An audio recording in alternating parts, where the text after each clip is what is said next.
questions, you don't, instead of looking at me, look directly into that camera. Okay. That would be best. Sure. Now, you don't have to do that all the time. Okay. But for this, for the impact of it, Sure. for the veracity, we need that. All All right. Your name is Katharine Pollard Griggs. Yes. You are the wife of Colonel George Griggs. Yes. 11 years of marriage. Yes. It's true that your husband is and has been the head of special operations under Admiral Kelso, NATO. Yes. And it's true that you were the head of the hospitality committee. Yes. You were the member of the executive board of NATO's Wives Club. Absolutely. And also that your husband's background includes NATO Defense College in Rome. Yes. Princeton class of 1959. Yes. His intelligence career, his spy career began in Vietnam. Yes. And it's also true that it continues unto this day. Absolutely, under General Wilhelm. And that your husband was the liaison between the White House and President Jamal of Beirut, Lebanon, at the time of the bombing of the Marine barracks in Lebanon. Yes. And in fact, your husband was an alcoholic. Absolutely. And probably Incredible. is to this day. Absolutely. And during these drunken stupors, he would, so to speak, blab on and tell you everything he knew about the intelligence community. Everything. Nothing was hid. No. It was like he wanted to relieve himself and unburden his heart. Yes. And so he told you everything that you now know about the Yes. intelligence community. Yes. And that you are talking about. And in fact, he told you that they knew the bombing was coming down in Yes. Beirut before it occurred. Absolutely. And also, by your association with him, you have come to understand and know, this, as shocking as this may sound to the people who are viewing this, that the United States military is literally run by sexual deviants heavy on the homosexual side. Truly. And that in the United States military, people like Jeffrey Dahmer and Kaczynski and McVeigh and Oswald and a host of other people who have a sexual deviant background, primarily homosexual, these individuals are actually sought out by people within the military, the Army,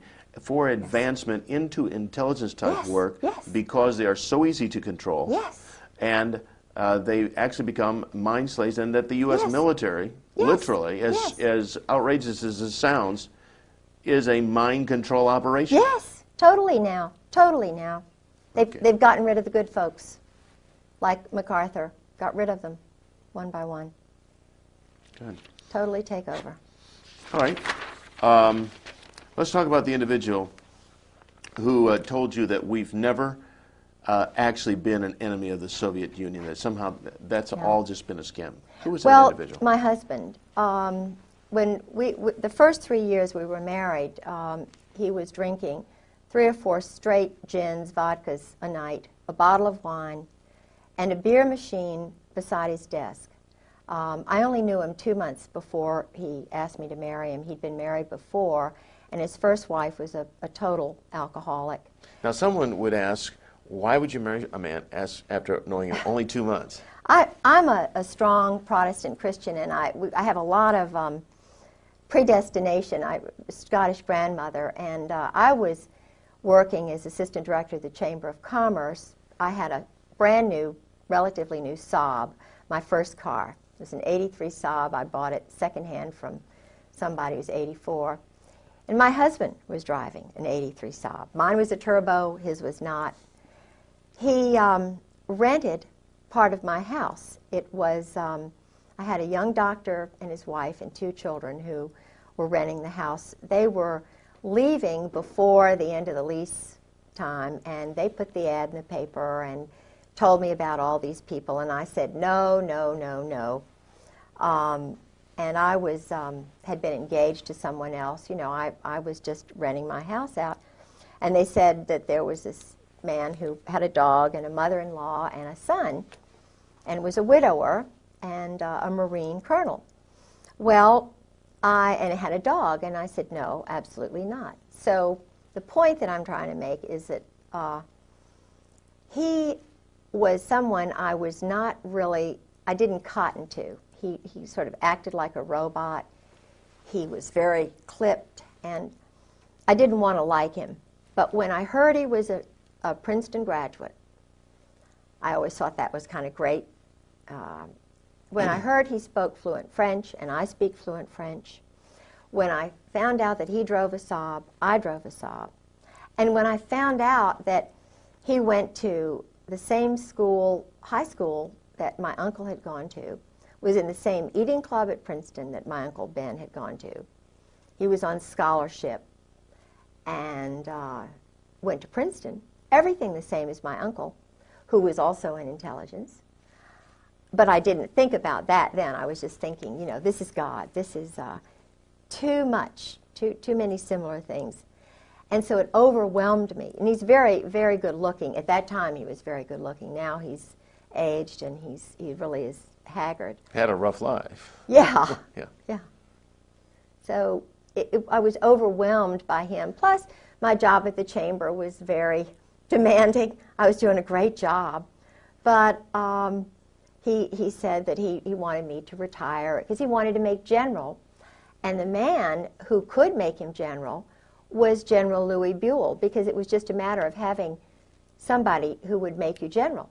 To be general. It wasn't what you did. Mm-hmm. Louis Buell, you needed somebody Louis, above Buell to pull you on up. Yeah, Louis just happened to die, and we went to his funeral, and George didn't make it because Louis died. But his first wife had been, I'm sure, battered to death. I was battered, and, you know, but I thought it was just Vietnam and all this kind of thing. And I was trying to get him to stop drinking because I couldn't imagine how the Marine Corps would allow someone to be a total alcoholic who couldn't even carry on a normal conversation dry. I mean, he can't even carry on a normal conversation with anyone unless he's drinking. He never smiled unless he had a glass in his hand. He drank solidly. I have a letter in his own hand that tells, and this is the truth, he drank solidly this amount that I just said for 30 years. His booze bill, and they never entertained, he and his first wife, was $250 a month. And this is from the Naval Store. Now think about that. Mm-hmm. He was totally snockered, just his whole brain, and yet he's working. He is head of running half the world's Marine Corps under General Al Gray. A man who is mentally incapacitated. Totally. Unless he's inebriated, and then when he's drunk, I mean, he's in a different, altered state of mind. He can't discern anything. He can follow orders. Oh, and that's all he does. And he told me one of our many conversations, he thought I was, you know, because my family were all naval officers and I was out in the world with the chamber, you know, that I just sort of went along with this kind of stuff. And, yeah, I mean, it was just incredible to me that... How many wives of high-up military people are there, like yourself, that are speaking out? None. I mean, they're all 30-year Marine wives. They're Stepford wives. They are petrified. I have had conversations before I went public, before I went to live with Sarah McClendon, who saved my life. And Sarah McClendon is the senior White House correspondent. Is she that little old lady we see on TV asking the president those pointed, jabbing questions all the time? The little red-headed, feisty Texan who broke the Billy Saul Estes thing. She doesn't go along with the clone group of reporters who are all, most of them, intelligence officers. I think she was in intelligence because she was in the Army during World War II. And she's just a remarkable mind, and I lived with her for 5-6 months. And what's interesting is she called my home after I had called her or seen her on C-SPAN. She couldn't get through to my house. I was living there by myself. Every time she called my home, this is 1996, from March until she finally got hold of me, she had to go to another phone in Maryland to get me on the phone. Every time she called me from her house, she was told, "This is a military base, and the Griggses don't live here anymore." Now, that was my phone number long before I met George Griggs. It's my granddaddy's farm. the house that I Well, so own. your phone was being diverted. Absolutely diverted. It's electronic warfare. It's part of their deception. They have many levels, but it's all under a big operation. They have an operation now to totally ruin me. His first wife was murdered. Now, you know, some of the things you talk about here, this big operation, you've come to understand about the largeness of it, the intricacies of it, through a diary that you have. Is that right? Could you hold that diary up so we can get a look at that? And the thing that I found, this is the actual diary. Just hold it up kind of like a chest tie. Okay. There you go. And these are the actual handwritten notes of your husband. Absolutely. And they reveal an awful lot. In fact, does the military or those in the intelligence community, do they realize you have a copy of this? They do now. You know, I had a phone conversation with General Jim Joy. how long ago was this? It was in February of '96. I tried to ask the colonels. They knew I was on the move, trying to find information. And my husband had mentioned General Jim Joy. Yeah, it's hitting the microphone right there. Just Oh, go ahead. sorry. That's all right. All right. And I called General. I had to call a General Miller in Jacksonville, who was in my husband's address book, and told him I was looking for Christmas card list, and you know I needed General Joy's telephone number because one of the colonels whom I trusted, Colonel Ken Millis, lied to me. Captain Phil Holwager lied to me. And so I got this General Jim Joy, who was the one who was in the Operation Just Cause. Was it Just Cause, the one in Panama? He was in charge of all the psychological operations, the booming music that they hit Noriega with, the chasing him around, the stealing same stuff his they did at clothes. Waco, too. Of course. We'll get to that in a minute. Yes. Okay. That's General Jim Joy, who was behind Waco. I see. And General Carl Steiner, the Snake, Okay. who tried to steal Desert Storm away from Schwarzkopf.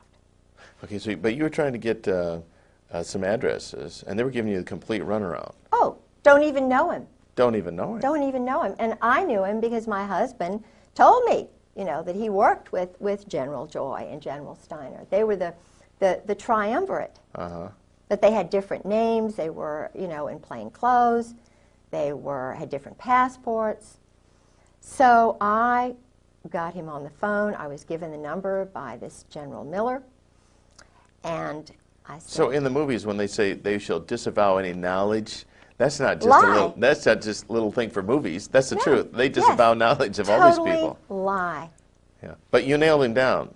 Yes, I said, General Joy, I'm Kay Griggs. My husband, George Griggs, was in the Marine Corps, and he's battered me badly, and we're looking for him because, you know, this has been going on too long, and blah, blah, blah.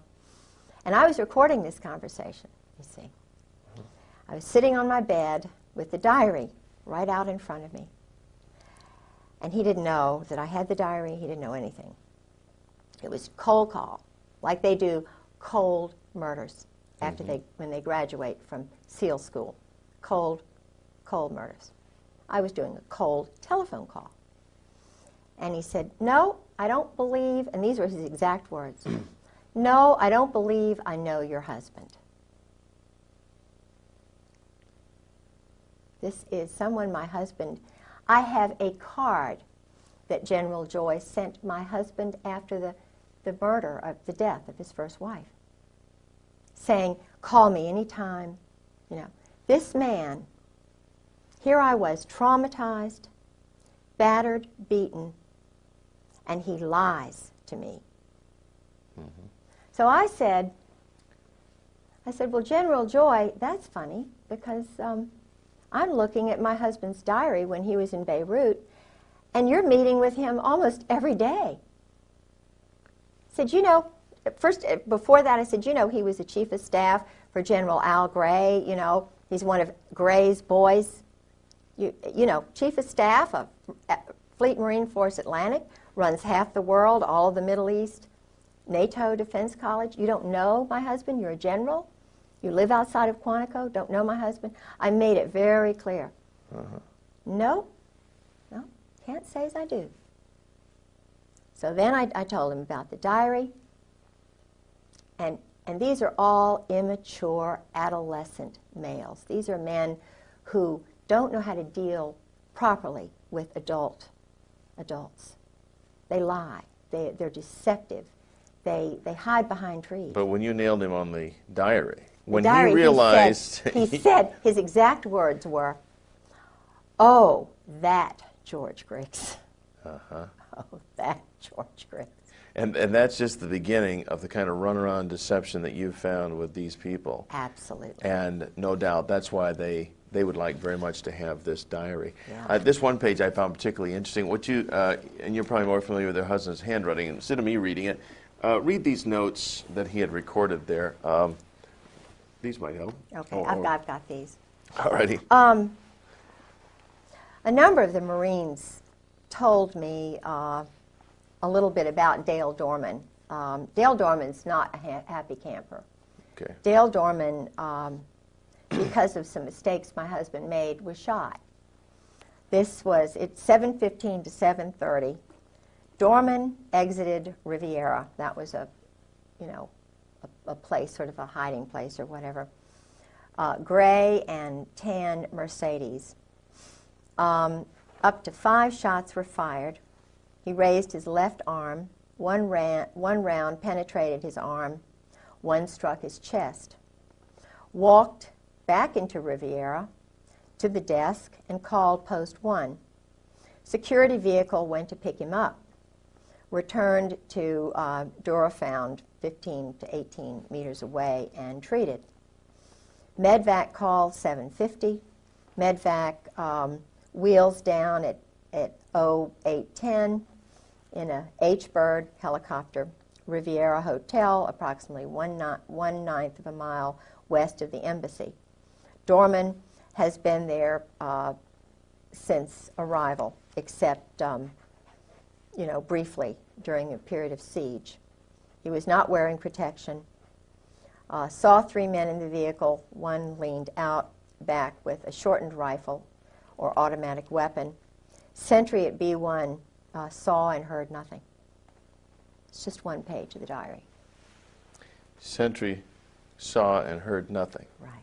In other words, the sentry don't talk. Doesn't talk. Right. Yeah.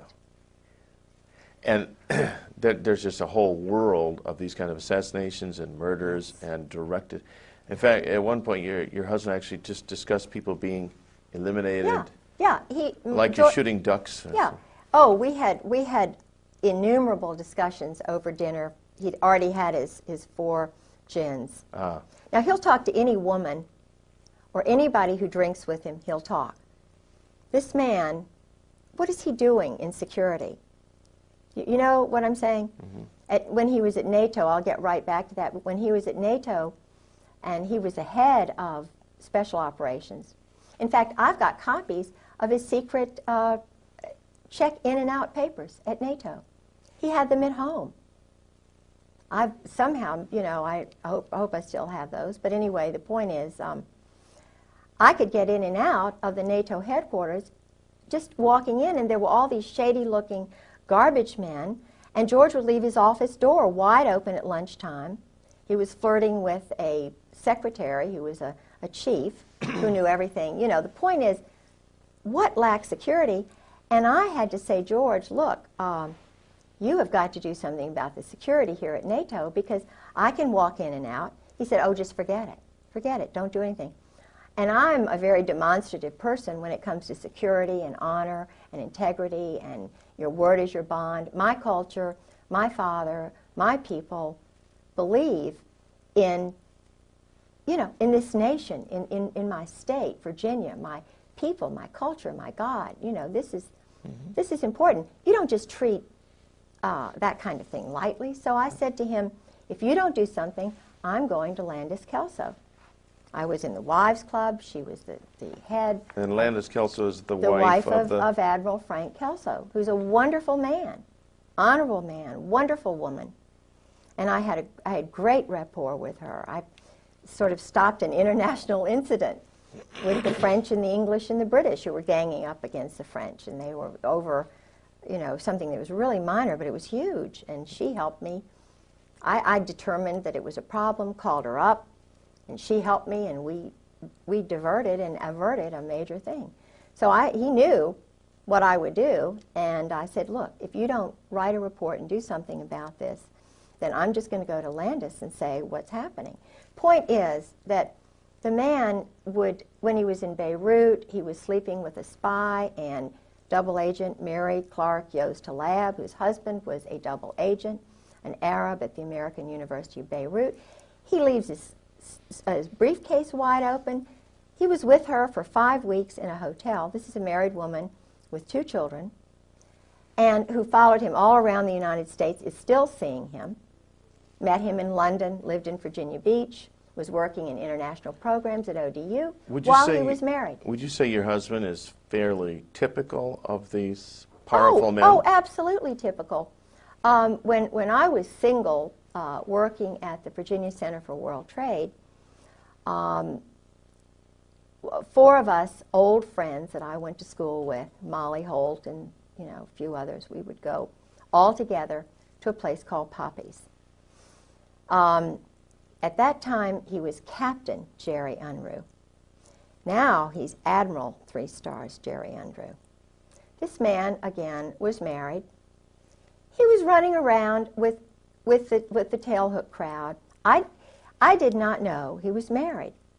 I knew he was a Navy captain. I was told by him that he would be taking command of the carrier Saratoga. Mm-hmm. He followed me everywhere, even went up to Wintergreen. Now, he sent me pictures, private, separate pictures of the Israeli guys waving to him. He was a tailhook pilot, the airplanes, the jets. And he was a Mustang, but totally immoral. Totally, and knew that he would never get caught. In fact, he was in tailhook. They had a big party down at the beach, and they were doing, I didn't go by that time because I learned that he was married. And the point is that he and this whole group, I've found out about Al Gray, General Al Gray. Yeah. Mm-hmm. Yeah. And what is this this consistent thread of the sexual degeneracy and the homosexuality and just the raw, base nature that seems to be so prevalent? Have you ever determined what it is? Why? Well, it's a way to handle them, to control them. Years ago you thought of people like General Eisenhower as an upright man. I don't know. I know some things about him. How far back can we go to where you find people that are decent and moral and upright? Right. Where you had real people who defended the Constitution, who had a feeling. Robert E. Lee was. There were nationalists and America first. You got to go back a good ways, probably. Absolutely. You see, growing up in Norfolk, Virginia, my whole family have been naval officers and also working. In other words, they would enter the service during a time of war, of need, and then they go back to being fathers and being husbands. I had a wonderful father, wonderful grandparents, wonderful family who put their family first. Well, they put their God first, Christ, and then their wives and their sons and their children. This is the way America was built. Now, these generals in the Marine Corps and Army, they don't look at it that way, according to my husband. They're ordered, and my husband, being chief of staff, told his men it was like this. It's the Marine Corps first, the brotherhood, the Cherry Marine, the bonding that goes on. Mm-hmm. the Marine Corps comes before God, before Jesus Christ, before the country. And then it's it's whatever the religion they have. I don't know, because my husband is not a Christian. He's an existentialist. And most of these guys are. Certainly Al Gray is. Krulak. I think his wife goes to church, but their God is this brotherhood. The brotherhood, and it's very German. It's very. Does it have Masonic leanings? Oh, absolutely Masonic leanings. In fact, the admiral who was the last admiral whose car my husband bought, he was very impressed with this Norwegian admiral. They're all Masons now. Mm-hmm. Not all Masons, but this brotherhood, Opus Dei, if they're, or the mob. I mean, the one thing I've been able to determine about the current Marine Corps, the Marine Corps that my husband came in with, Gray, Reap, Sheehan, they're all mob. No, when you say mob, you're talking mafia type New mob? Jersey mafia, right. Mm-hmm. Right. And there's a... Brooklyn, New Jersey. Okay, is the mob and this military bunch, they're one and the same? The Marine Corps guys are the hitmen, and they are mercenaries. They'll work for anybody. You think the Marine Corps is under the Navy? No way. They can just as easily be under an Army colonel, and if the Army colonel meets a Marine Corps colonel, the Army colonel is superior. They'll switch hats just like that. My husband said it's just, no big a deal. I'll go work for the State Department. I don't really. The Marine Corps is just it's like a smoke and mirrors thing. And they're run out of New Orleans. 4th Marine, Oswald. I mean, they are not on his level. He said, we've never been an enemy of the Soviet Union. They work with these communists. The man who started this whole intelligence operation, the OSS, he was recruiting known communists who were involved in the Spanish subverting Spain. What? There's no more. They're not Americans. They're not Christians. They're German existentialists. Now, what are they doing running our nation? It's kind of, they have more affinity for the state of Israel right now than they do our nation. They don't care about American citizens. The judges now in the courts are military officers following chain of command orders. They're not independent judges. So all this spills over then into the political areas, like the judgeships. Sure. They're all Marines or Army senators, officers. congressmen. Sure. Who is John Warner? A Marine. Who is Chuck Robb? A Marine. They control the powerful committees. Dick Davis, Lieutenant Governor of Virginia, a Marine. His wife was, I hate to say it, well, everybody knows, in Norfolk, a prostitute. Martha was a wonderful woman, I'm sure, to him, but they were involved in organized crime.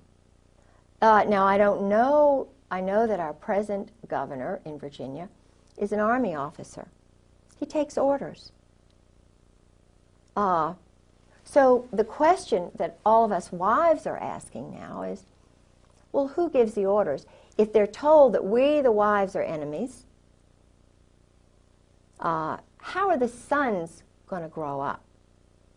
If the mothers who are teaching them truth are lied to, and the husbands are told, ordered by the likes of Al Gray, major homosexual, when he was in the, I shouldn't say this, but it's true, when he was in Marseille, the boys are called Gray's boys.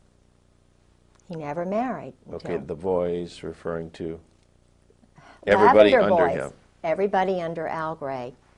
And he had a separate organization while he was commandant that was a contract organization, getting information on on people, having them, if they weren't corrupted, corrupting them, farming people, so that he would have something on them, so that they would use that later to control and manipulate them. It's like what happened to Newt Gingrich.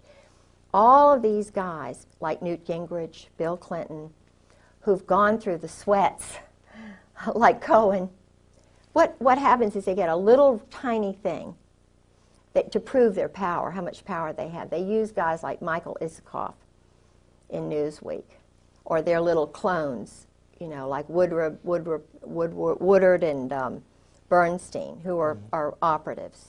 Okay, they're former military too. Well, oh my goodness. They were, I believe it was Bob Woodward. It's either Woodward or the other one. Bernstein. See, I knew some British intelligence people. And I was told the whole story about how he was running around with Peter Jay's wife, who was the ambassador to Great Britain. And this man was sleeping with Peter Jay's wife. And there was a movie, I think Jack Nicholson was this guy. And this was her story about what she went through while her husband, the columnist, was sleeping with the ambassador's wife to get information on what was going on in Great Britain. Now this is the team that broke Watergate. So what were the motives? Of course, Watergate was horrible. And Nixon had something like 60 military JAGs alone working for him, doing dirty tricks. One of those JAGs was Ernest Frank Reynolds. Changed his name to Ern Reynolds. He came to me. I was farmed. Tim Hunter, an intelligence army operative, came to me with this story about, oh, you know, hard luck, you know, Saudi Arabia, and I was in the army, and I have this friend who can help you out with your legal case. He's a really good guy, you know, Ern Reynolds. And if you meet him, I know he'll do some free legal work for you. So I was staying with Sarah, and I didn't have any money, and but I took the little, you know, the train into Fairfax. He met me in his Volvo station wagon with his jacket on. I didn't know what the big 4 meant on his leather jacket. And he took me to his... what did it mean? 4th Marine. Oh, okay. Yeah. Operative. Mm-hmm. And he had the most fantastic apartment.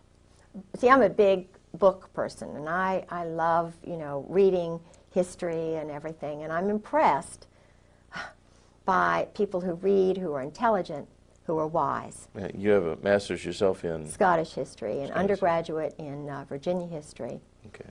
I worked on the Dunmore papers. I studied with people like Ian Cowan and Geoffrey Barrow and Tom Devine. These are scholars in Great Britain who are experts on the Reformation, and my interest was Mary Queen of Scots at the Reformation, and also Lord Dunmore, who was the last royal governor of Virginia, and I was working on the Dunmore papers too. I see. So you had an interest in, I mean, this guy's layout impressed you. Yeah. He's a real intellectual. Yeah, and he was divorced, you know, a sad story and everything. Mm-hmm. Worked for the Justice Department. Mm-hmm. Was supposedly a whistleblower. Mm-hmm. Supposedly a Christian. So this guy's really going to help you out? Mm. Oh, yeah. Oh, yeah. Boy, did I buy into that. It's like the old story, I'm from the government, I'm here to help you. Oh, yeah. So I caught him sneaking around my house at 2 o'clock one morning. 2 in the morning? Yeah, and of course I'm most gullible in school, you know. So I'm trusting, I'm a Christian, and I always look to the good side of somebody. I see the good little part. It took me about 3 times. The guy had my original documents that had just been in my briefcase under his car seat. He invites me to a cybernetics conference in Champaign, Illinois. I leave Martha Roundtree's apartment, and it's arranged so that all of my things are in his safe little car, and we're going to his parents' house in Roanoke. And of course, you know, you can't take all your things to the cybernetics conference, because I was going home. But this is a smooth psychological operations guy. I mean, he is doing psychological operations on a woman in Champaign, Illinois, who is the lover of a German spy, who he's been writing letters to her, and he's showing me these letters. The guy's perverted. I mean, he's writing Susan Parenti these letters, you know, like invading her mind, and, you know, why are you... And Susan's written him 2 letters or 3 letters. She's very beautiful, and he's got pictures. But he's sharing these letters with a group of men, 7 men, one of whom is head of intelligence, is head of computers and the intelligence for the Army, Ron Jarmuth. Now, Ron Jarmuth comes right out and says, I'm an anarchist.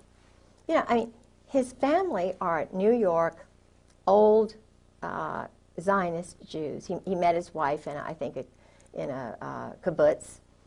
You know, I mean, he's a nice, personable guy, but when you say to somebody like me, I'm an anarchist, just so blithely, and you know, and he's always over at Ern's house. And Ern's got a picture by his bedstead drawn by a man who's a known homosexual whom he met when he was at the University of Virginia, who was the chaplain at Hollins College, who my best friend was there. And she said, he's a well-known homosexual. And I'm thinking, what is a picture of Ern Reynolds doing being painted when he's young by this known homosexual? And then I find out that the man who enlisted him in the Republican Party, he was doing dirty tricks for 7 years for the Republican National Committee. I mean, dirty tricks. Underneath this man from West Virginia who was a homosexual, and left all of his money to Ern's son and took his son on a trip. Now, and Ern is a lobbyist for homosexuals. He's just, you know, working in the Episcopal Church. He's got a group of women that he meets with at the seminary. I'm sure that my case, my profile, he's probably got charge of it now. He's the expert on Katharine Pollard Griggs, but he's not. The guy is absolutely not grown up. But he's a thief. And so he your case just got stonewalled, just got sucked into a memory hole by a guy who was acting under orders to. Sure. You get Katharine Griggs under your control, and that's that. Sabotage her. Sabotage, yeah. Sure. And he stole your documents. Sure, sure. Sabotage me. Turned on me right in the middle of the commissioner's hearing. Laughed at me when I cried. You know, this is a guy who hates women. And the interesting thing is I went to his family home, and he had a wonderful mother. And he told me that his father battered his mother. His father was in the Marine Corps. And there was a picture of Chesty Puller in the basement. Well, that fits the profile, though, doesn't it? I mean, if his father battered the mother, which he grew up in this dysfunctional environment. Totally dysfunctional. So when he hit the military, or he was noticed in college or ROTC or whatever, so here's a guy who is susceptible to mind control. Sure, he's to be developed. Yeah. I think you used the term for budding. He was recognized as a potential bud. Yes. And he's moving up the ranks. His roommate was from New York, was a Zionist, and he was an outcast at the University of Virginia. An outcast? Yeah. Why would he be an outcast? He felt he was an outcast. So he had this roommate, and I don't know, this man who was the homosexual from West Virginia. And we had to go by through his town, and, you know, the guy died. But this homosexual was a friend of the homosexual at Hollins, who was a chaplain there at Hollins College, whom I met. We had lunch with him one day. The father had the picture of Chesty Puller, and so forth. Well, Ern, I knew he was trying to sabotage me, and so forth, because I had already had Alexander Robinson come down from Princeton every other weekend, my husband's teacher, who was also a Marine, whose family brought over the Saudi royals, who was one of my husband's teachers, and I caught him walking around my house at 2 o'clock in the morning. I overheard him talking to my best friend's mother saying, now we just, undercutting me. We just don't know. Kay is just under so much stress, oh. And he's a very handsome, very dignified guy, Went to Columbia University, was in Algeria, that area with the Marine Corps. Then went into the boys' school, the Hun school. He's an intelligence, without a doubt. His brother-in-law was Bill Eddy, Colonel Bill Eddy, who was I believe it's the brother-in-law. I've got to get, his name is Eddy, and it's Bill Eddy, but he was the translator for the Saudi royals during the Roosevelt administration. And the Roosevelt, the New York crowd, was trying to steal all of those countries away from Great Britain. The Balfour Declaration had sort of come in, and there was a guy named Moose, not the present Moose, who has the Africa desk at the State Department, who's an African American, but this was a guy named Moose who helped the State Department steal Saudi Arabia away from Britain, because Britain was allowing the Saudis to be Saudis, to keep their religion, to keep their culture. Right. They were not trying to kill people right off the bat, So George is part of that OSS crowd. And their stock and trade is just murder, assassination. Absolutely. Creating conflicts, phony baloney wars, Yes. conflicts, Yes. for the purpose of making Selling weapons. money, Drugs. drugs. Controlling the drug flow. Now let's talk about the drug flow in the United States. Yeah. Based on your conversations with your husband. I met drug lords through him. Such as? I met the head guy. See, George was telling me everything. First 3 years of marriage, it was just like, you're with me, gal, because he was so used to talking to Mary Halab and Anne Bouchou. Yeah. The group partnerships with sex and all this stuff. And I'm a pretty loving woman, and I'm fun. I was then. But you're not into swinging. No, I'm not into and swinging. swapping husbands and no, wives. and George was into swinging. He and Sue and Nancy and Jim Earl. This was, and I heard about that from colonels and one Navy captain. But then your husband also would tell you that this is just life the way it is. Oh, yeah. In our crowd. Oh, yeah. All these generals, admirals, colonels, all these people. Yeah. Men, too. Yeah. Yeah. So, but he was just, I'm trying to remember what we were on, something that was, that I was going to say, and I remember, Anyway, I can't remember. Oh, he's talking about the fact that they're into making money, and this is the drug business. Oh, yeah. So you met all these drug lords. I met Fahim. As if they were just business partners. Oh, yeah. Well, he told me what they did. Fahim was a colonel. He's in the diary, too. But George said what they do is they nurture, they cultivate the sons of prominent families in all, the State Department finds them. They're called rising stars. Yeah. And they turn, that's the word they use, George used, they turn them, they bring them in, they rope them in. If they're alcoholics, give them more booze than anybody. If they want women, they find the women, they turn them, and then let them know if they ever get in any trouble, come on over here, we'll take care of you. Well, Fahim had come on over here. Things were getting hot in Beirut. He was a Catholic. He was very prominent family, And he was going in hiding up in Maine. I remember I had his number, and I talked to his sister. But they culled a lot of the stuff out of the house the very first time when George kind of disappeared, and and then I found out about what happened with Sue, his first wife, and all of that. Well, now, did they?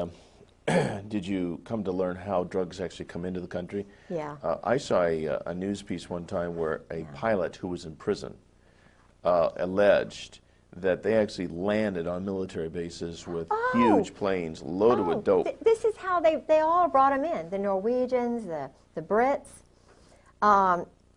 The drugs, you see, they would come down through Burma, Turkey. They'd come through the Bekaa Valley. The banks were in Beirut. They were in Panama, Mexico, in St. Thomas, after, the laundering of cash. You see, cash, that's why some of the banks in New York, you can very easily find out who the drug lords are. Barry McCaffrey, I saw him 2 weeks ago, and he said something he let it slip out. He's an Army general, He said, we haven't done any more or any less in the last 5 years. Now, in terms of the war on drugs? Yeah, no, they're just holding it. The word he used, I think, was holding it. It was a word that you could tell they'd used in briefings. They were the guys who were doing the drugs are military officers. In fact, doing the drugs meaning controlling them. The flow. Oh yeah. In fact, one of George's best friends, Colonel Ray Moore, I suspect that Ray Moore was from the gang, the ghetto area in California. His wife was a very good friend of mine, Charlotte. She's dead? No, he is. Oh, he is. But when George would sort of disappear. Your husband? Yeah, all of a sudden they would appear and be in the house. Calm me down, take me over, exercise, do all this mystical stuff. And it was really funny because they came back from Mexico, and George just happened to disappear, and they were right there, Well, Ray Moore, all this stuff, I knew about his background, and I started thinking, what's going on in Mexico? Why the heck is Ray going down to Lake Chapala? And he would talk about his day. His day would be going out with the men, playing golf, going to this spa with the men, They were doing deals, going to Guadalajara. And there would be Tom Reap, another former chief of staff for Gray, going to Mexico. There would be Ken Millis, another temporary chief of staff when George's wife's funeral took place. There was Ken Millis. Now these are guys who are part of what we call the Brotherhood. And they're all going down to Mexico. So what's going on in Mexico? Ray's one of these guys who wants to sit in the sun. He doesn't want to go down there to Mexico and do all that stuff. Mm-hmm. But he did. And he got cancer all of a sudden. And another guy got cancer all of a sudden, right after he got out of the Marine Corps. No. Not to diverge from what we're talking about right now, but did your husband ever tell you anything about any disease warfare, like giving people sicknesses and? Yeah, that's part of. He called it ABC, NBC. It was something like nuclear, biological, chemical, ABC, atomic, biological, chemical. They call it biologicals, and. In fact, I'm not going to mention his name because this is a guy who's really a good guy who's scared. The word they use is shitless. Excuse me. But that's the word. This guy is petrified. Because? Because he's doing that work. The chemical? And biological work. The Marine... You mean the laboratory work or the implementation? Dealing. subterfuge, deception in the Middle East. Okay, and they use He's a Marine Corps colonel. disease-causing drugs? Absolutely. And then how do they administrate them? In missiles and I mean this is an elaborate big business. Like Peter Kawaja, Marine Corps guy, who's working in plain clothes at one of the plants in Florida. This is why George is in Florida. This is why they're all down in Florida, because all of this stuff is being. We manufactured the chemicals and biologicals that were in Iraq. Now, if you don't believe me, you don't believe Peter Kawaja, a Marine Corps colonel, he says they killed his wife, I believe him. He worked in one of these factories. It was supposedly a candy factory where they were manufacturing deadly, deadly killer things. The Marine Corps, Al Gray, Krulak, Carl Mundy, he's in the CFR. He was in Ken Millis's class, who was the chief of staff, the one who controlled me. You know, I went to his mother's house in 7 Mile, Ohio. Flo, his father was a German Nazi. I'm not saying that, you know, being a German Nazi is bad, but he's part of this group. And if you don't believe me, if you don't believe Peter Kawaja about the drugs, you can, I mean, it's just, it's everybody knows.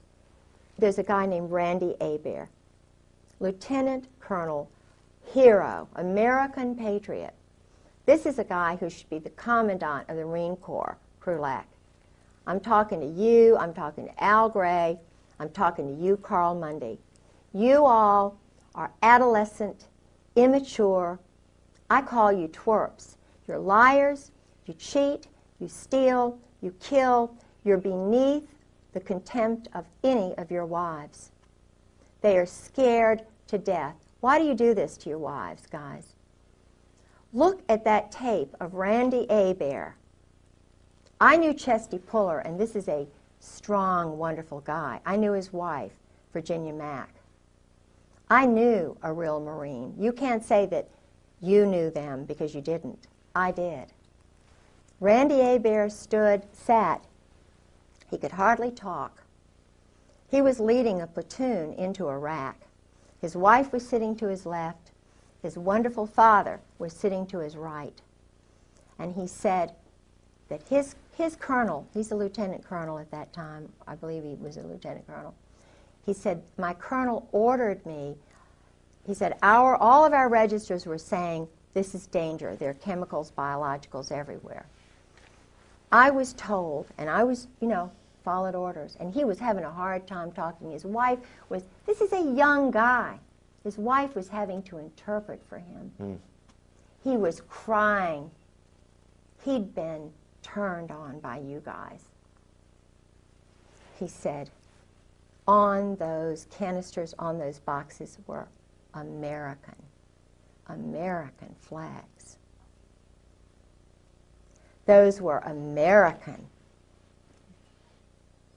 biologicals that we were walking into that killed me, that you, Gray, and you, Strawcutter, and you, McFarlane, and you guys knew. You, Ed Wilson, best friend of my husband. You all sold to Saddam Hussein. And not only that, I talked to the man who trained the woman who was sent over from Iraq to learn how to build the biologicals and chemicals, the plants. She was trained here in the United States, and you all know that. And Randy Hebert's testimony says everything that I could say 1,000,000 times better, because this is a man who's a real man, unlike the generals, unlike the colonels. This is a real hero. Now, is Randy Hebert, is he still alive? I don't know, and I hope and I pray to God that he is. Because this is the man who should take over our Marine Corps, or his wife. That's why they don't have any women in special operations. because that's why they don't have any African Americans. They're too honest. They're too strongly Christian. Now, the only guy I know who is involved is a homosexual, and his buddy is an Israeli agent. And they are lovers. They're a pair. But well, now, he's now a colonel, and he is under the guidance of Ken Millis. Okay, now as these generals, over the period of years, this is consolidated to where they're all part of this club. I mean, this is something that's been going on for years and years and years. Members of the firm. Okay, so as the firm grows, even as the old guys, the gray heads get old, die off, retire, whatever, they already set in motion a system that culls out these young, budding, rising stars, and they move their way up. Well, then, in time, it consolidates to where no one is in this unless they're in the club. Absolutely. So is your conclusion, based on what you know from your husband's revelations, reading his diaries, this sort of thing, is there anybody in the U.S. military, the Army and Marines, anybody in the level of, you know, your generals and your colonels, is there anybody who would not be in this club? There's nobody who doesn't know. In special operations, I would say, and I would put money in the bank on this, not one of them is not a party to this. It's not once they get that bird, Colonel, that bird, they go through an initiation ceremony. This is not and my husband told me about that too. What's the initiation ceremony like? They get them drunk. Dining in, shell back. He told me. Oh, dining in. This is a term that they use. Oh, yeah. A code word. Oh, yeah. Shell back? Shell back. They, what's that mean? Anal sex. But they get them really drunk. The guys who are that way do it. It's a group situation thing. And I was told by two colonels who said, you know, it's normal, Kay. This is just what we do in battle, you know. This is just good old boys? This is just what we do, Kay. They get drunk and they get drunk and they ejaculate. They beat each other off. You know, it's awful. Now, I'm not God, and I'm not going to judge them and their souls. This is a well-oiled system. And when you've got the commandant well-known as a cherry Marine, which means? Bottom. They're the bottom. The Navy guys are on the top. Think about this, because Walter Chrysler in Norfolk, each port has a hierarchy. Wealthy at the top. Walter Chrysler and Phil Hornthal. Everybody in Norfolk knows that. Where'd they meet? In the Navy.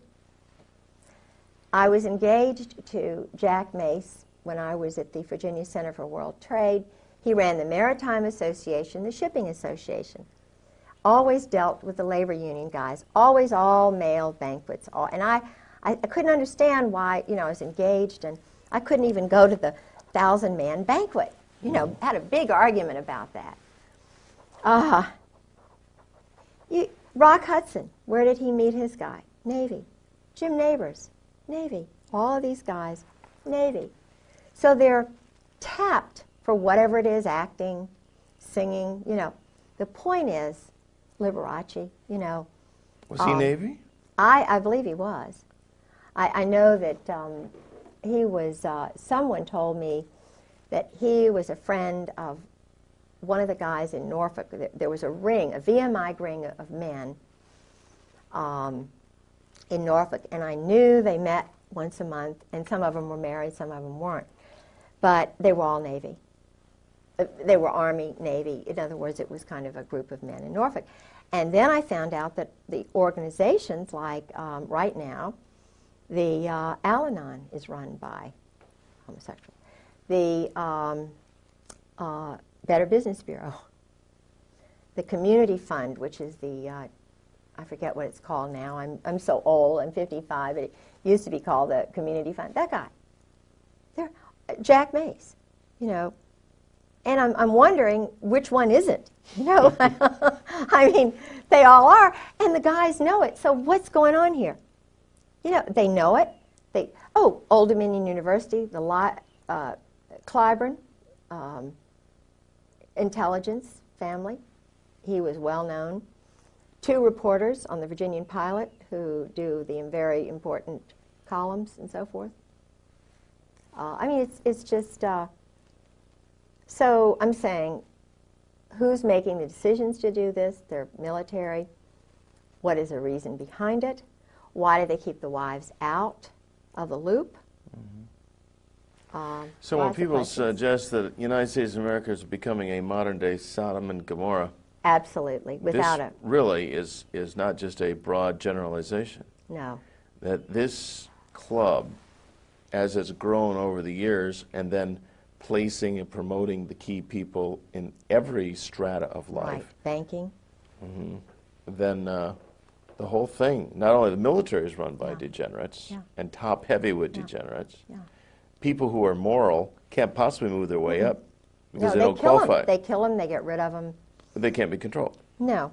One example, I was the executive secretary for the Virginia Center for World Trade had a board of the most important, supposedly the most important leaders who were picked out by Jerome Weiner, Jerry Weiner. I was a shill for that. I had, you know, done a lot of great things at Old Dominion. They wondered why I did it because they don't understand Christians. And he knew I was a worker, so they hired me to go over to the World Trade Center, the Virginia Port Authority. I had an office in there. And Jerome Weiner, what's interesting is Mary Clark Collab worked for him. Okay. The girl who had my job, who was a normal woman like me, because there were a few who were not so normal, like Bobby Bray. Not the Bobby Bray who ran the Port Authority, but another Bobby Bray. He was very nice, but he was a known homosexual who worked with Weiner.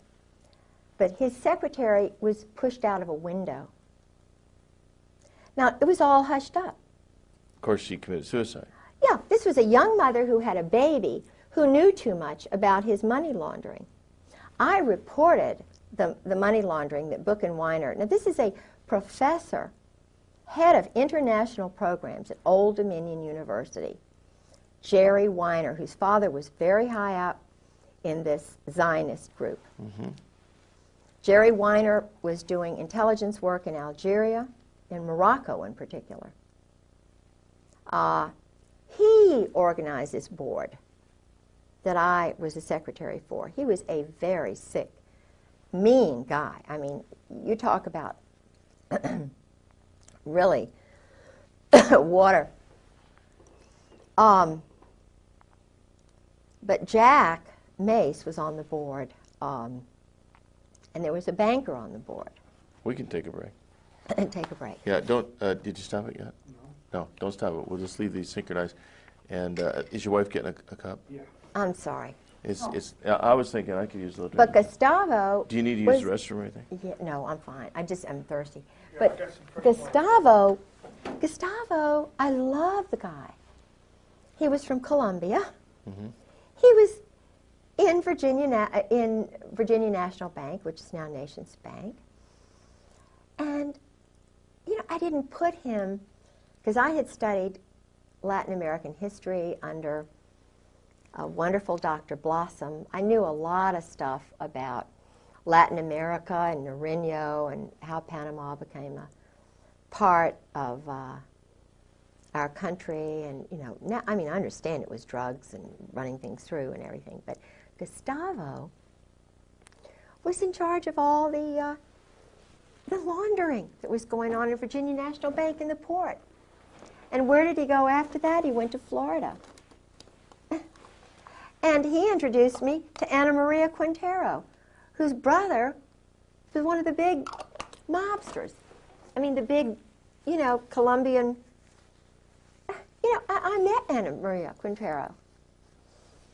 See, I don't forget some things like this.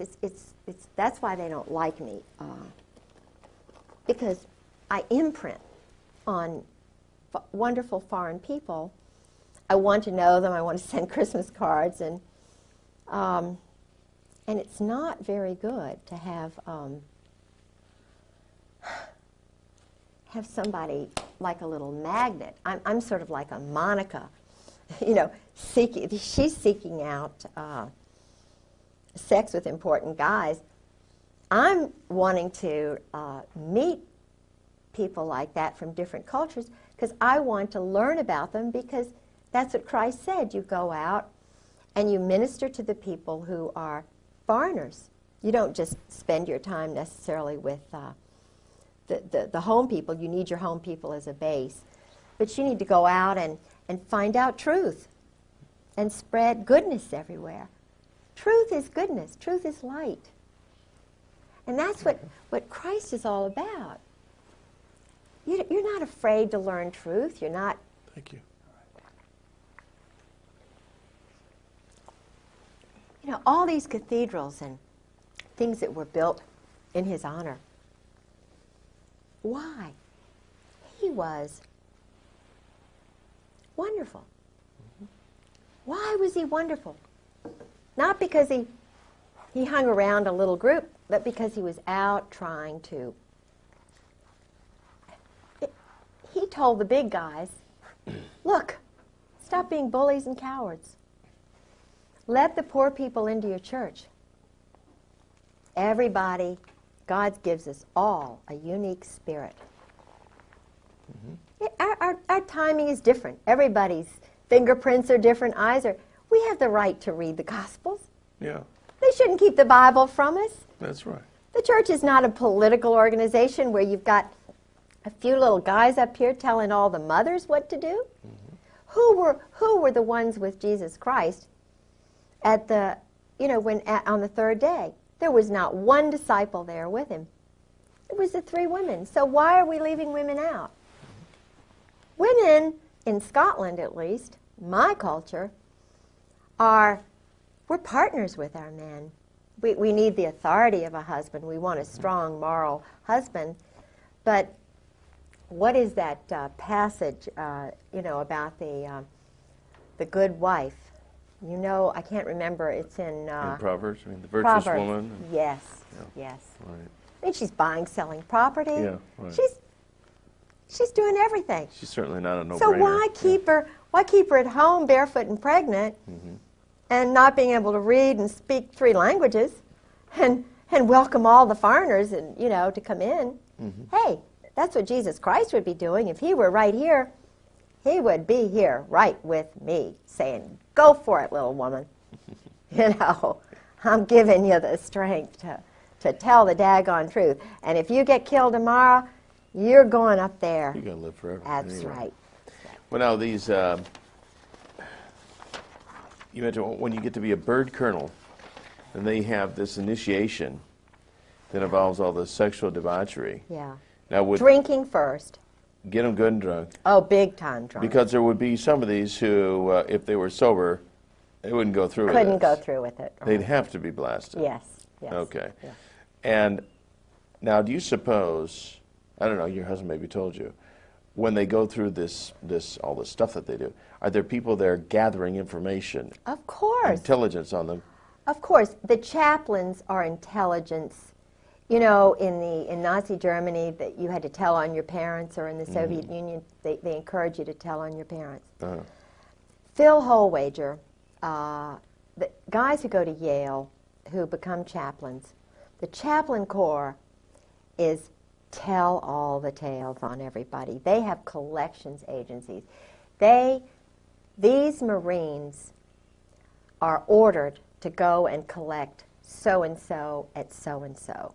If a Marine tells truth, if he's a whistleblower, if the wife is too much trouble, they collect them, they throw them in, they fill them full of chemicals, they'll implant little things in them. I believe that my husband has an implant. Well, McVeigh said he had a chip implant. I believe George did. Now ask yourself, all right, I know George had a male friend. You know, he has male friends. Your husband is bisexual. Yes, he's bisexual. And I was told that by colonels and a captain, by a psychiatrist. What percentage do you think of these higher up people are bisexual? Oh, all of them. If they're in special operations, if they're Marines, they're all bisexuals. They've all had to do it in order to get to be a bird colonel.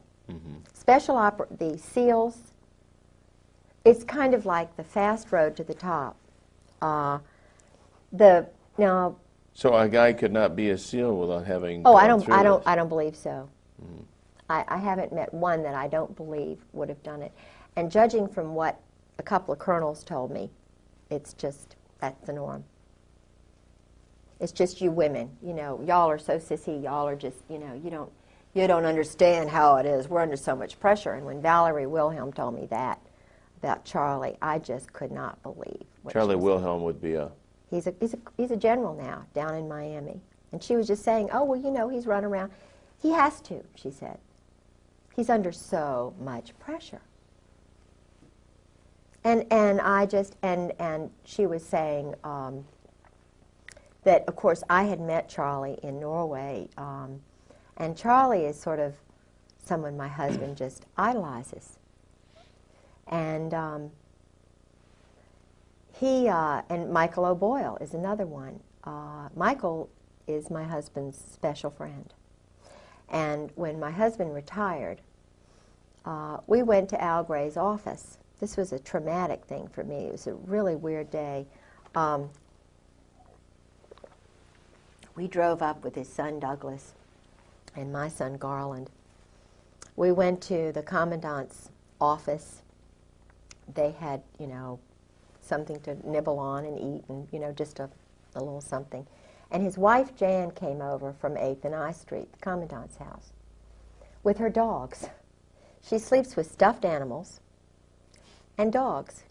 I don't think there's any love-making that goes on with Al Gray and his wife, quite honestly, and neither do the colonels.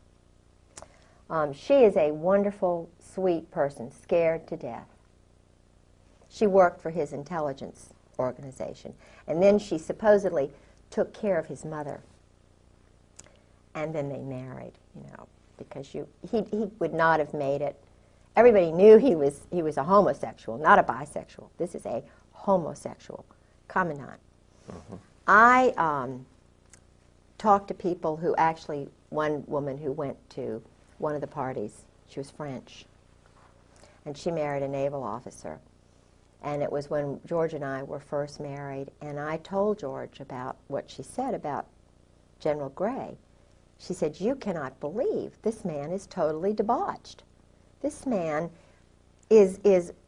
does these group sex orgies outside of Marseille, France. He's just horrible. You know. She said, now I have to admit, I was party girl, you know, went to these parties and so forth. But what would happen is, and I met a guy in the laundromat who was very, very, he was enlisted and he was involved in Beirut, and he knew my husband. He was going back and forth from Gaeta to the New Jersey, the ship, and then, you know, into Beirut on the beach and everything, and he worked for an admiral. Now this is a big admiral. And the admiral would go to these parties at this big mansion outside of Marseille. What they did was they invited the wild girls, the secretaries, because this went on in Indonesia. My husband had a secretary.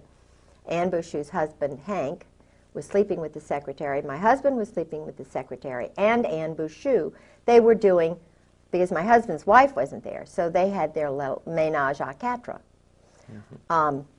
And of course, my husband was sleeping with Anne Bouchou, who's now, he says, a lesbian, you know, but he was sleeping with her and, you know, called her right after his wife died the night, you know.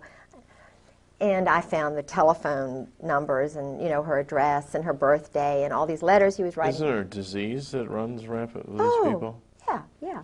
So, but Al Gray, this guy, would guard the parties. Now, how does that make a young guy feel who's got a child? He's guarding an orgy with Israelis. There were Israelis at these parties. Intelligence people. Intelligence? There's not intelligence there. There's perversion. There's psychological, you know. These guys are abnormal. They're adolescent. They're not full, complete people. They can't have normal. Anyway.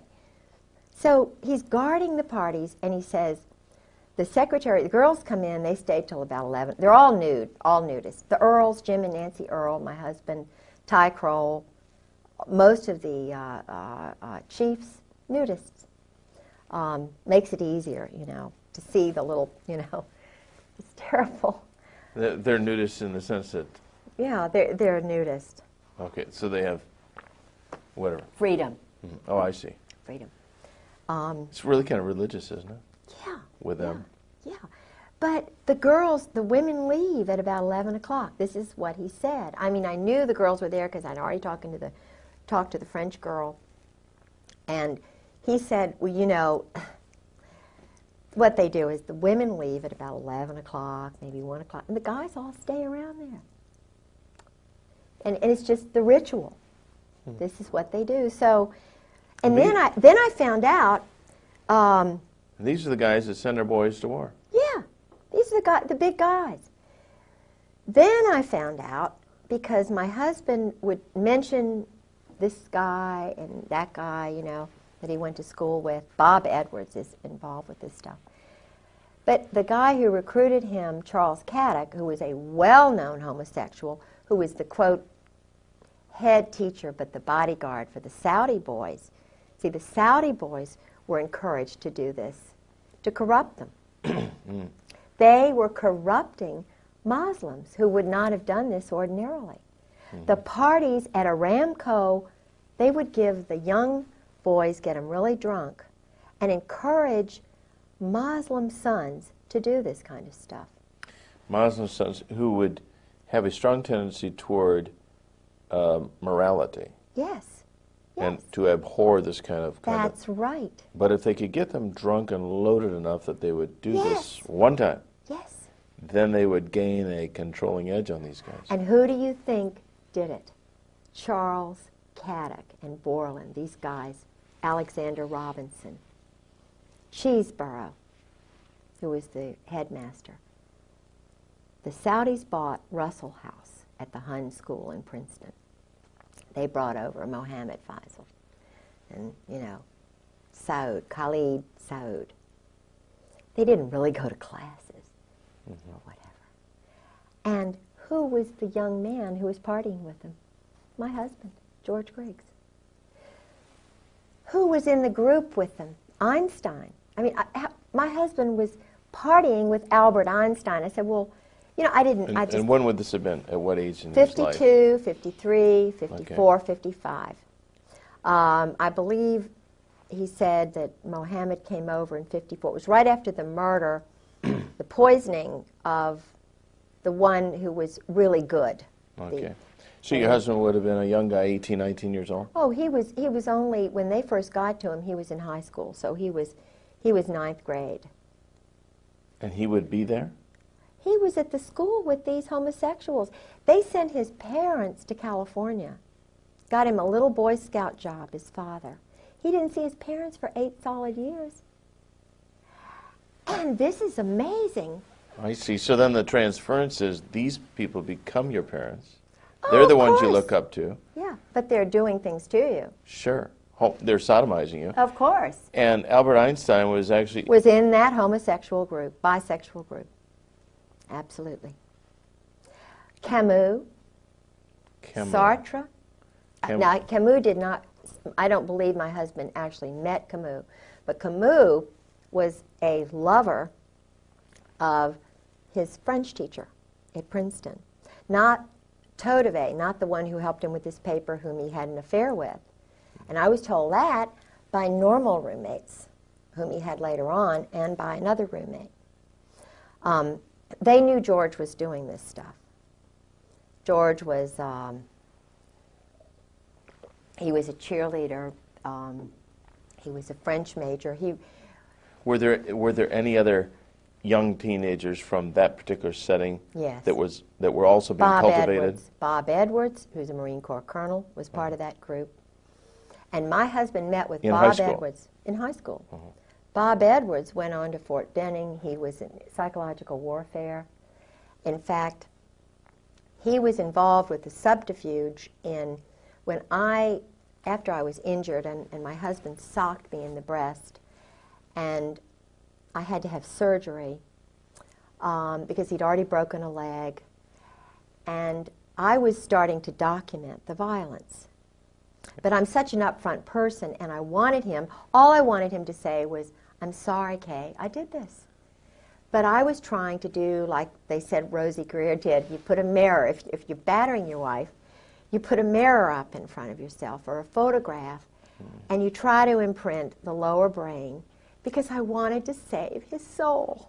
I mean, this guy had murdered his first wife, battered her to death. I mean, he dragged her body back. I mean, it was just, Sue had a cerebral hemorrhage. That's too much for me to get into. But he was doing that to me, and I stopped him from drinking, thinking this would stop the battering. But I started taking notes, taping things, while he'd go in these rages, because I wanted somebody to know. I wanted somebody to help me so I wouldn't die. And I'd had surgery, I'd had broken bones, and I was trying to reach out for some help. And so I was trying to get him to realize what he was doing to me. And I told him, I said, "George, I know you did this to Sue.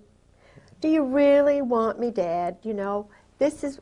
But he started getting scared, and he was cool. Did he ever admit to you that he was responsible for his first wife's death? He came, he said, he admitted that they didn't get along. He admitted that he didn't love her. That he battered her. He admitted that he'd hurt her. He admitted that he dragged her body back after she supposedly collapsed at dinner. Now, this is a 200-pound woman. She's huge, because she's not happy.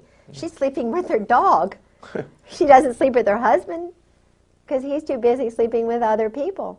He doesn't find her attractive. He's sleeping with Nancy Earl, and I mean, it's just the most crazy. And she loves him because he's handsome. And what is she going to do? She's never worked a day in her life. Her mother loves him. It's like me. No, who would believe you that a handsome, wonderful guy, oh, but George is so nice. So, and this is what the wives go through. They know that it'll be hard. So, the guys just, what George did was, he had clout in the State Department, and they knew that I just loved showing people around. So he would plan something that I just had to do. I would be hooked, like a hook in a fish. And he had some dignitaries who came over from, where did they come from? They were parliamentarians from, I think these were from one of the Latin American countries, Panama. And of course we had to go to Richmond. So I had to stay overnight with them, and George didn't want to go with me. And it just so happened that Bob Edwards, his Army colonel friend, invited him to come up and meet with some of the guys, at New Hope, Pennsylvania, or Bucks County, or wherever it was. Well, he had already been talking to Phil Holwager about the abuse, because I had gone in for surgery, and I thought it was very unusual that Phil Holwager was there during the surgery, kind of holding George's hand. It wasn't for me. It was to make sure George didn't fall apart, to make sure that the doctor, I didn't say anything when I was under sodium pentothal, covering George's ass, excuse my French. But he was the chaplain at Fleet Marine Force Atlantic, and was the chaplain for Sue's funeral. He knew what George had done. And he runs around on his wife, he's playing golf all the time. He and George were playing golf with this single woman, and I found out, and I said, what are you all, you know, he's the so-called chaplain, and he went to school with Gary Hart. He was a classmate of Gary Hart's at Yale, and, you know, a colleague of Pat Robertson's. That's why he, you know, not that saying that Pat Robertson does that kind of thing. I don't think he does. I'm sure he doesn't, but they went to Yale and so forth. But so George was a violent man, and he started knowing that I was sort of going to do something. So he started doing certain things. And, you know, now looking back, I can see why, because of the violence. He wouldn't have been able to use his .45 anymore if he'd been convicted of battering. Yeah, he would not have been able to use his pistol anymore, carry it. So they wanted to make sure that he was protected. So the wife has got to go. The wife is way down the totem pole. It doesn't matter what wife, and that's the reason the wives are so afraid, the Marine wives. And they all talk cryptically, and, you know, they even talk outside the house. Talk cryptically. There's code words and double meaning words. And yeah. What's 10 p.m. Saturday TV? Your satellite, remember? Don't we got to switch it to? No, it's Saturdays. Sorry. Sorry. Sorry, okay, I'll remind you. I thought Okay. we used to talk about earlier. Yeah. Okay. Well, actually, I think this pretty well sums up this segment. Unless is there anything you can think of? I can see where we'll do this again sometime as this develops on. Tomorrow, let's see, tomorrow's Sunday. Monday, what we'll do. Is it always, if we make a copy of this, so there's two of these? Yeah, in sure. case something happens Absolutely. to you and yours. Sure. Okay, we'll make copies of this stuff tomorrow. Don't lose that. No. But this is interesting. It talks about sabotage, subterfuge. This is the standard Army book teaching men to lie, cheat, steal, be peeping toms on women.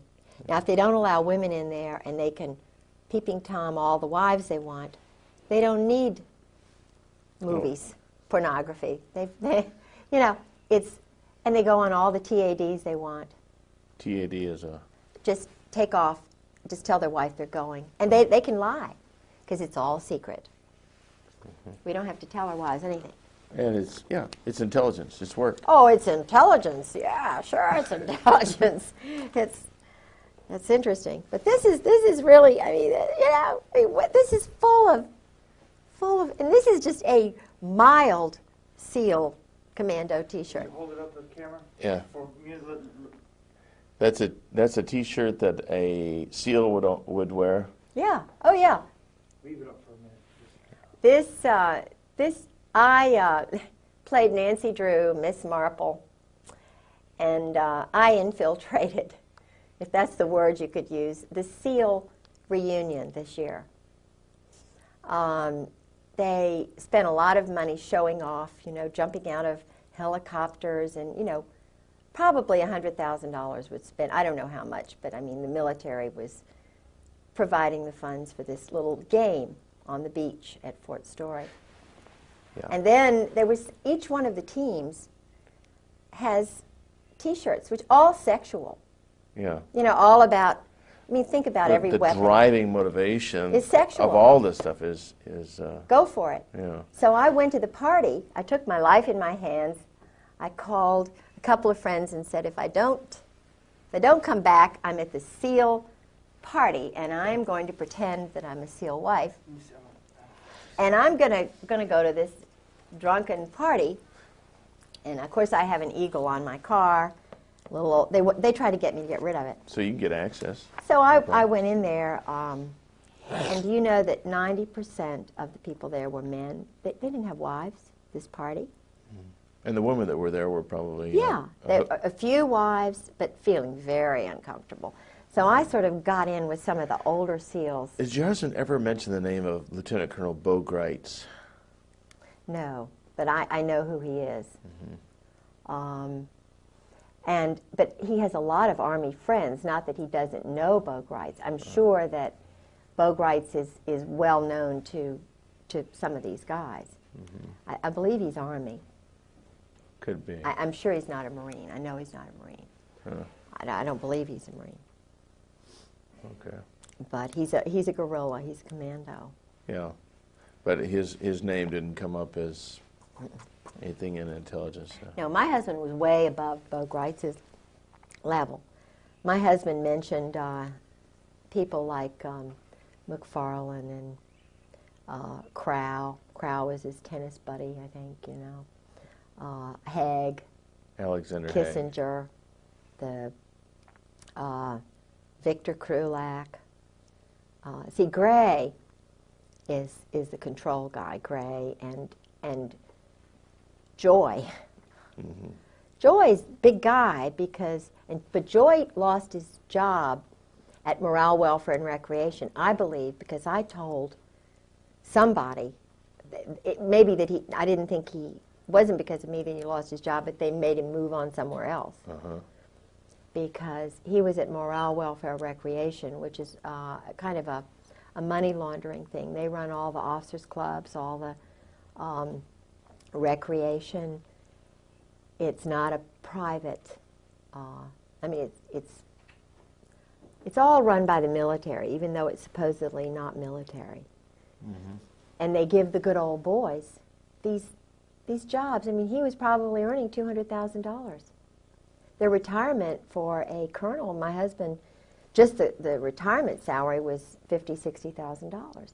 Then they give them these other jobs, so their income is $200,000, $300,000. Mm-hmm. Now, that is not right. But it would certainly purchase loyalty. Oh, definitely. They all get swimming pools behind their house. Who's ever going to bite the hand that feeds that good? No, nobody. Dirty business, you know, but all of the captains and all of the admirals know this and wink.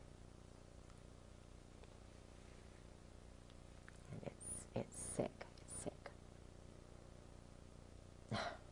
It's just really, really, really bad. And this is taxpayer money. Hard working people who are just wondering where the money is going to come from to pay their taxes. Mothers of children who are having to work 2 jobs to feed their 3 children.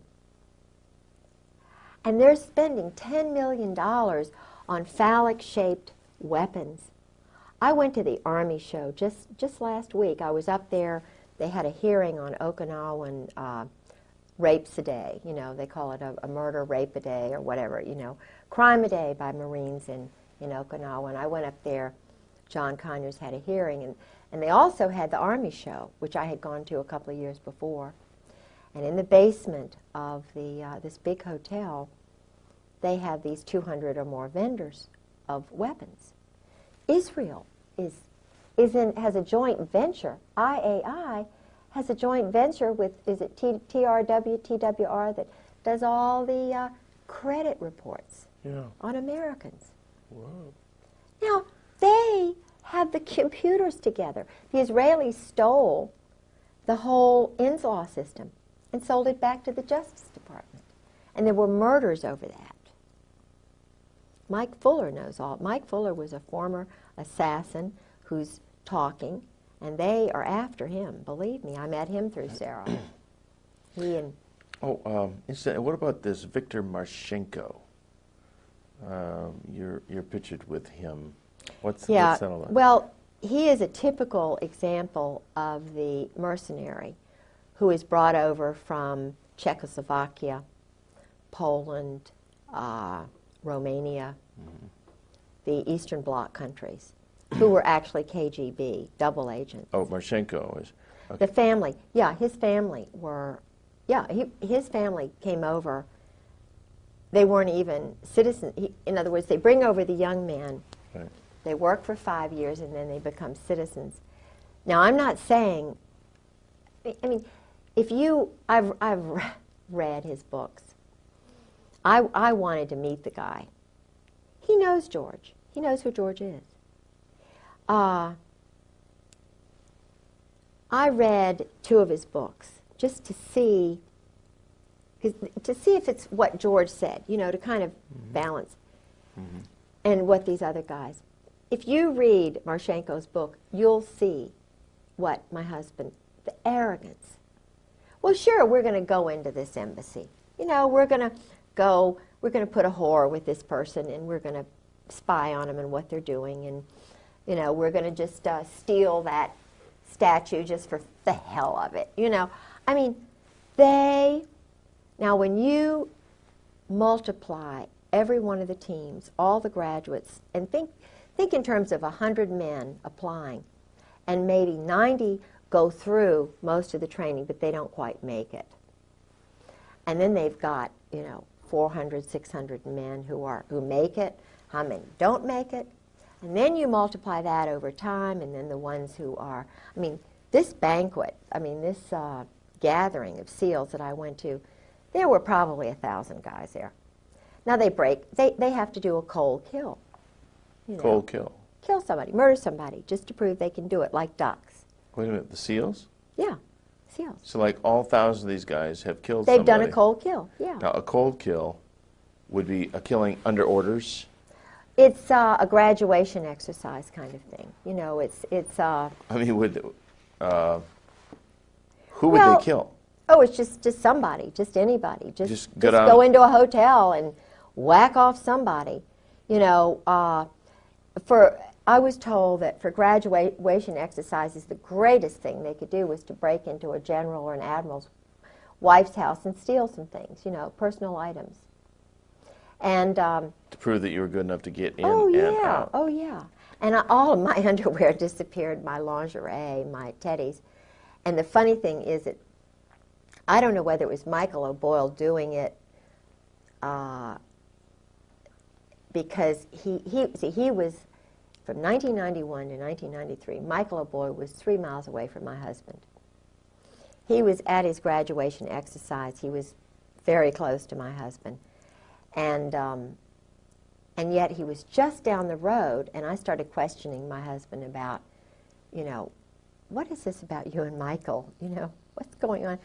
Well, Michael was there, and my husband never told me he was there, and he saw him all the time. And I'm looking back at when my teddies disappeared, but all this time, now Michael he and his first wife had divorced, that's okay, but he had an affair with a woman and a child, a secretary.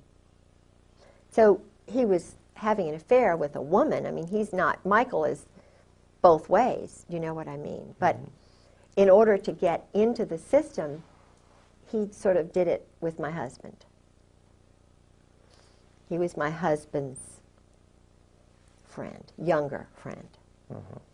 And that started when he was in the 7th Fleet under Krulak and Buell in intelligence on the ship. So, but Michael, there he was at Little Creek, my husband's best friend. He never invited him over, but he saw him. So I don't know if you can guess what that means. But the teams, the biological electronic warfare school that after my husband left FMF Lant, he went to the school, the Special Operations School, which ran the teams, foreigners, and everywhere. Okay, now the term MAC-SOG, what does that mean? What is that? It was a kind of a code word for going out and sending platoons to kill people in Vietnam. SOG is Special Operations Group. Special Operations, SO, SS, OSS, Secret Service, SS, Nazi Spetsnaz, the German stormtroopers. They all, if you know anything about the German High Command, it's the Brotherhood. It's called, they are connected with the Opus Dei, which is an Italian kind of a business group that works within the Vatican.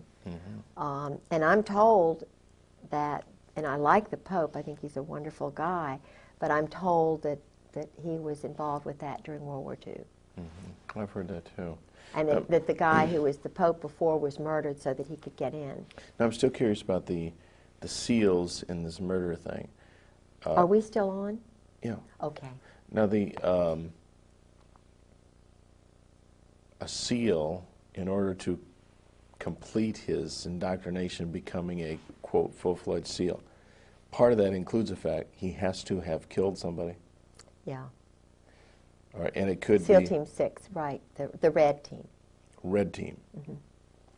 The Ghetto was the captain of that team, and his wife and I had wonderful conversation. And would she confirm this as well? I mean, did she confirm this with you? I guess she would. She's scared. She's frightened. Most of these women are scared to death because they're warned. They know what happened to Sue Griggs. Okay, so They but they know. support you, I mean, Yeah. philosophically, in their Yeah. hearts at least, Oh, if not yeah. with their lips. Oh, yeah. Oh, they yeah. s- We talk about it. Some of them have to go out of their house. Some of them won't even talk in the office in which they work. They've had men come by their houses. They've had their papers stolen. I mean, association with They're- you could be the kiss of death. Yeah. Oh, sure. And they know that. But we talk anyway. And you're talking about some really brave women here. And when I talked to, there are a couple of colonels' wives, and before I went public, you know, they were talking to me, except for Carolyn Millis she turned just like that. She was the one whose house I was in when I told about the go-go dancers in the officers club and me taking the picture and thinking about writing the letter to the wives. And she said, "Oh, you can't do that. You'll ruin George's career." In other words, Carolyn has really bought into the system, and she's very pretty and she's very influential with the wives group, but she'll turn on you in a second. And it really hurt me because I was, you know, I kind of depended on her and Charlotte Moore. But when I went public, when I started telling people what I knew little bit by little bit just to get my courage, and then when I finally went to visit Sarah McClendon, it was like, you see, I told you. I mean, Sarah McClendon called my house and they told her it was an army base. I mean, it was a military base, and that the Griggses didn't live there anymore. Ha, ha, ha. See this paper? You know, then I was totally shut off. But until that point, I went in to see Peggy Sheehan. You know, we had tea and food, and he was the head of NATO SACLAN. And his wife, Peggy, said, just, Kay, this is so strange. She said, just leave a note on your refrigerator. Yeah, for George. Just leave a note on your refrigerator. Meaning? In other words, he's coming in the house. They're coming in the house. It'll get to George. This is SOP, standard operating procedure.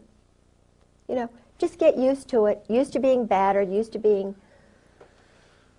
Well, she was a worshiper of the security of the position, the money and everything, and just don't rock the boat because this is the way it is. Yeah. And we don't want it any differently. No. I mean, they could If desire you it have more. to divorce your husband, then, you know, that's just the way it is. But it's cold calculating, and yet so un-American. So un-American.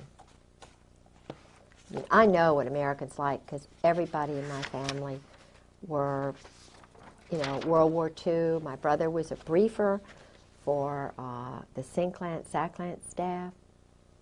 He went on to be a medical doctor. This is not, of course he got out as soon as he could. Well, people who love this country and love its history, are just completely confused. Yeah. From cab drivers to Yeah. bartenders. Nobody can figure out what's going on. Why is it everything goes the wrong direction? You know what I say? When I started this, it was like maybe a 2,000-piece puzzle. I know enough. It's like a puzzle for a 2-year-old or a 1-year-old with 6 pieces. It's so easy to see. And everybody who talks to me sees it the same way. I'm sort of an interpreter. I kind of give a lot of the wives hope, and the guys too, who are already out and scared, and and they say, hey, well, this little woman, she's a real feisty, what? And I don't know whether they're going to kill her, what they're going to do, and they say, aren't you afraid? And I say, yes. I've had death threats, and it's been hell. But truth and light and what these other women are going through, the hell they're going through, being put through hell because their husbands are cowards and bullies. People who dress up in black, who hide behind trees, who shoot people from behind, who break into houses and steal their papers. This is in the Constitution. You don't break into someone's home. You don't steal their papers. You don't try to destroy the core that God has given them when they're born. Mothers have sons, and their sons are 18 years old, and they were telling them, join the Marine Corps to be a man? It's not a man. It's not a man who does this. It's a pervert. That's why they're not joining up anymore. That's why they're not signing up. They're having problems with retention because the mothers are finding out. McVeigh's mothers talked. Unabomber's mothers and brothers have talked, Guys like Colonel Ron Ray is talking, who was Timothy, the new boy who refused to wear the UN uniform? Oh, Michael New. Michael New? Yeah. These are the heroes. Michael New is the MacArthur. Randy Hebert is the future Patton. These are the leaders. These are the Americans, and there are a lot of them. There are hundreds of thousands of them. And just like in the days of Jesus Christ, these modern-day Sadducees and Pharisees are saying, oh, we're going to kill Jesus. We're going to get rid of MacArthur. We're going to get rid of Patton. We're going to get rid of New. We're going to get rid of Colonel Sabo, murdered him. We're going to get rid of these guys one by hey, but everyone, this is physics, everyone, like Sue Griggs that's murdered, Sabo who's murdered, the wives who were murdered, Ron Brown, there are 100 people who spring up and say, now you got me to worry about. This is why these guys have got little places hidden all over the place. They're training all the guys to just say, oh, well, the American citizens are bad. But the guys they're training are also gonna wake up to what's going on. It's Caspar Weinberger. It's Henry Kissinger. Walt Whitman Rostow. Eugene Debs Rostow. What's going on here? These guys aren't even born in America. What's happening here? They're training mercenaries now to run, flip around. We'll kill on an order. Not killing because people are breaking into our homes. Not killing because they're bad. But just, we want to control this country. That's what George told me. It's political. The military, the Marine Corps is a political arm of a group that wants to run everything, control the drugs, sell the weapons, keep the weapons flow going, and this isn't what guys are going to sign up to do. Their heart's not in it. They're not going to even do it for the money.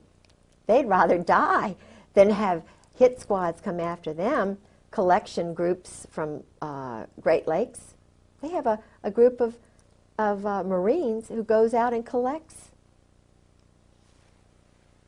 guys who have gone to their psychiatrist and they're a little bit talking too much. They get rid of them. But they're not told why. They're just told they're enemies or they've done bad things. So they don't, it's kind of like they don't, so they won't have any guilt and culpability. They make it cold. Just get rid of this guy, okay? Okay, get a promotion, get a new car, get some stock. After my husband did what he did in Beirut, I found these stubs. He got all this stock.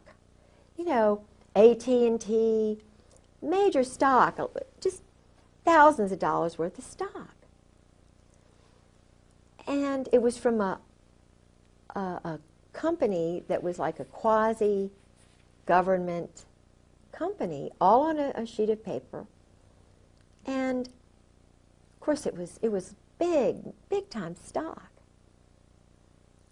And that's how he was paid off. Stock. And paid off for?